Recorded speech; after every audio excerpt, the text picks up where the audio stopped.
Mo kí gbogbo etí tó ń gbọ́ mi lónìí pé a kú dédé àsìkò yìí.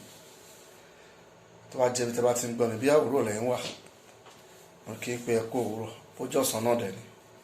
Ní gbogbo àsìkò tí a bá wà níbi tí a bá ti ń gbọ́ mi, mo kọ́ wa pé a kú dédé àsìkò tá a wà. Lónìí, ohun tí mo fẹ́ sọ̀rọ̀ ń pa ẹ̀, pàápàá jùlọ fún àwọn ọmọ Yorùbá nítorí Yorùbá ni mò ń sọ. Mo dẹ̀ fẹ́ kó yé wa dáadáa ni pé mo wò lú mi pé kí ni ìṣòro ìlú mi gan Nàìjíríà, kí ni ohun tó ń bá wa jà tó jẹ́ enemy wa. Mo rí pé báyìí nígbà mìíràn tí a bá ń jà fún ẹ̀tọ́ kan, a máa ń mú àwọn ẹ̀tọ́ kan jáde tó ti jẹ́ bí àǹkọ́ tí oúnjẹ wa ń yà tẹ́lẹ̀. As bí iṣu Sunday Igboho ṣe ń lọ, tí à ń jà pé ká gbara wa lọ́wọ́ àwọn Fúlàní,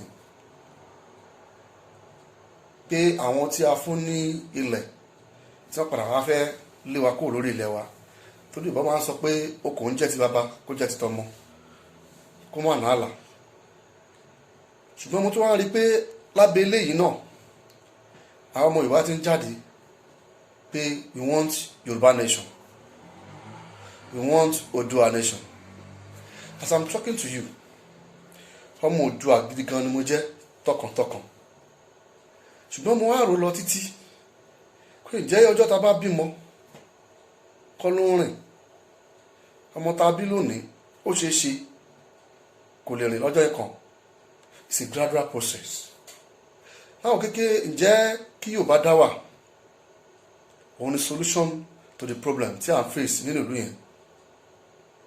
Ṣùgbọ́n kí wọ́n tó solve issue tó jẹ́ ìṣòro, a kọ́kọ́ wò pé kí ni ìṣòro gangan, kí ló fa ìṣòro yìí. Mo wá rí pé the enemy of my nation is democracy. Kí nìdí? Democracy jẹ́ system of government tí a yá, tí ò bá kọ́ṣọ̀ wa mu, tí ò bá wà wa mu, tí a gbé látàn rẹ̀ yẹn kan, tí à ń lò, tó yẹ pé kò sí bá a ṣe lè lò tó. Bá a lò fógún ọdún, bá a lò fọ́gbọ̀n ọdún, ọgọ́rùn-ún ọdún, a lè rí ṣe mímú ìwò ṣoṣoṣo.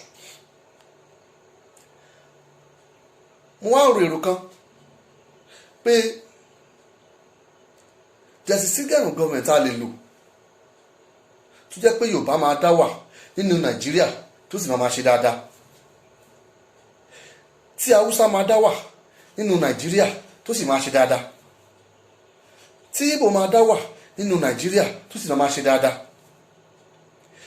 Mo wò títí pé kò ń ṣe bá a ṣe bá ń bára wa gbé gangan nìṣòro wa, bí òun ṣe democracy tá à ń lò. Nítorí ó yé mi dájú pé democracy yìí òun ló ń fà á tí àwọn olórí wa náà ṣe ń ṣe bó ṣe wù wọ́n.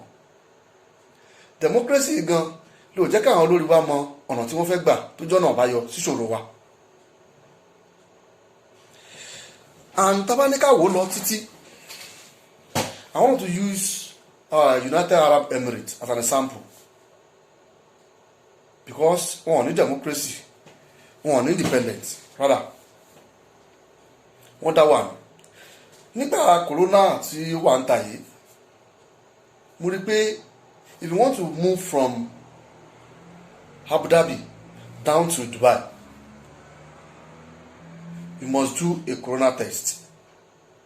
If you are coming from Abu Dhabi to Dubai, you don't need to do any test. You can go to Dubai freely, because Dubai on demand for corona test. But if you want to move from anywhere down to Dubai, Abu Dhabi, you have to do a corona test. Nítorí pé àwọn èèyàn wò pé àwọn gbọ́dọ̀ secure state wọn, oníkálukú dẹ̀ ń ṣe, wọ́n dọjá wà ní, ṣùgbọ́n lọ́nà tí ó tọ́, tí wọ́n mọ̀, tí ó lè jẹ́ ọ̀nà àbáyọ fún àwọn. Nítorí pé wọ́n mọ nǹkan tó bá kọ́ṣọ́ wọn mu, wọ́n mọ nǹkan tí àwọn jọ ń gbé tí wọ́n fẹ́. Yorùbá ń jà bóun fẹ́ ní Oòduà nation, àwọn Biafra ń jà fún tiwọn, àwọn Haúsá náà wò pé àwọn fẹ́ mú ìjọba dání nítorí pé alágbára làwọn. But báwo la ṣe wá fẹ́ pín tí ò ní sógun, tí ò ní sọ́tẹ̀, tí ọ̀pọ̀lọpọ̀ ò ní lùsì property ẹ̀, tí a ní lùsì ẹ̀mí, tí gbogbo nǹkan ò ní dàrú, òun ni restructuring nílò ọkàn mi. That is my own opinion. Nítorí ó yé mi dájú pé ọ̀nà tí a lè gbà pín tí ò ní sógun, tí ọ̀pọ̀lọpọ̀ ní pàdánù àìsíkì, tí ò ní pàdánù ẹbí, òun ni ká restructure. Restructuring ó dẹ̀ possible láyà ìpẹ́, nítorí pé èmi àti ẹni tájọ́ ń gbọ́ra wa tá jẹ́ Yorùbá, a kàn ń fẹ́ Oòduà nation. Ǹjẹ́ àmọ̀nà tá fẹ́ gbégbà lóòótọ́ ni ó ń wá? Ǹjẹ́ àmọ́ bá ṣe lè rí gbà lọ́wọ́ àwọn tí à ń béèrè lọ́wọ́ ẹ̀ fún?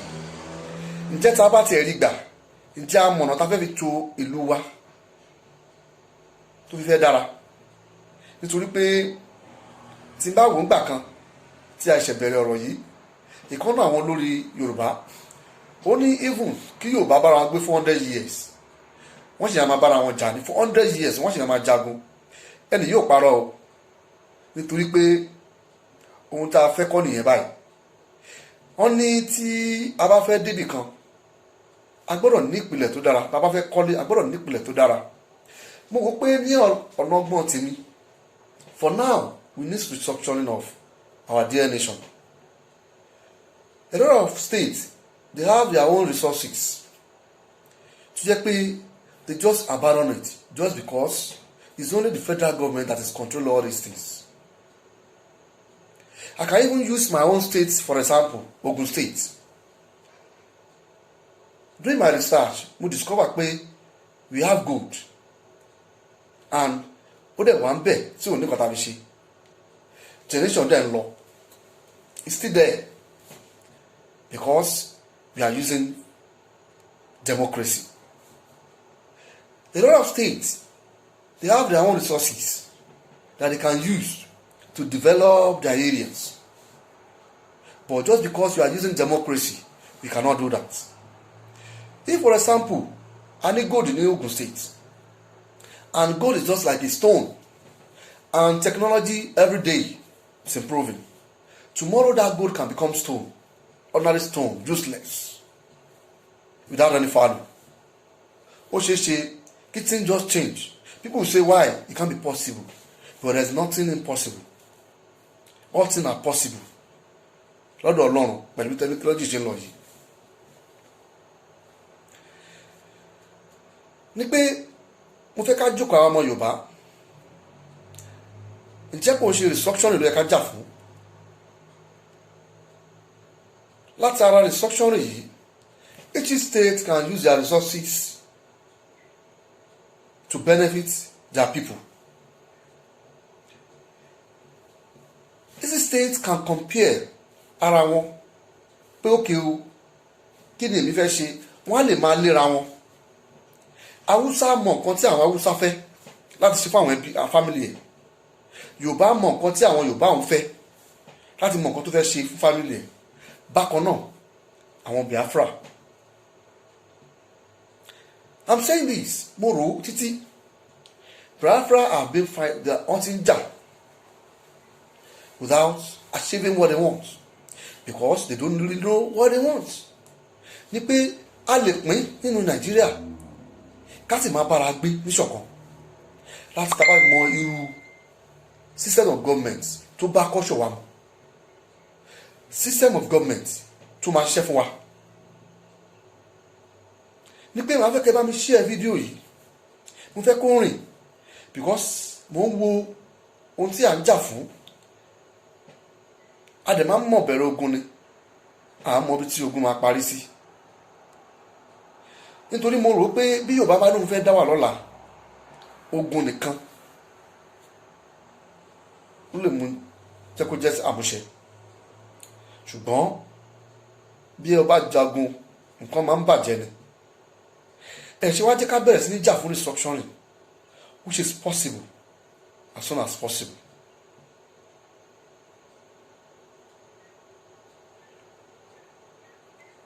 Mo rò pé the system of government ló fà á tí èèyàn kan máa fi kówó jẹ tí ò sí nǹkan tá a fẹ́ ṣe sí tá à ń lò. Wọ́n á ní àwọn kan Tinubu ó kówó jẹ. If we are using a system of government tó bá culture wa mu, it will be very difficult for people láti náwó fún benefit ara wọn lásán. For example, à ń pariwo Buhari between me and you tẹ́ ń gbọ́ mi yìí, ǹjẹ́ àwọn house of rep wa pariwo pé wọn ò fáwọn ní constituency allowance wọn? Ǹjẹ́ wọ́n lò fún wa bó ṣe yẹ? Ǹjẹ́ the local government chairman, are they complaining that the money is not coming to them? Ṣé wọ́n lò bó ṣe yẹ? Ṣé Buhari nìyẹn? Ǹjẹ́ local government tó wà ní àdúgbò wa ǹjẹ́ àti ẹ̀ mọ́ ṣówó dọ́dọ̀ tiẹ̀? Kí la wá ń sọ? Ǹjẹ́ Buhari ni problem wa àbí the system of government tá à ń lò? Nítorí náà ẹ bá mi share fídíò yìí, ẹ jẹ́ káwọn èèyàn pàápàá jù láwọn ọmọ Yorùbá, ẹ jẹ́ ká jókòó pé tá a bá tẹ̀ fẹ́ gba Oòduà nation, ọ̀nà la fẹ́ gbégbà tí ò fi ní sógun, tí ò fi ní sọtẹ̀.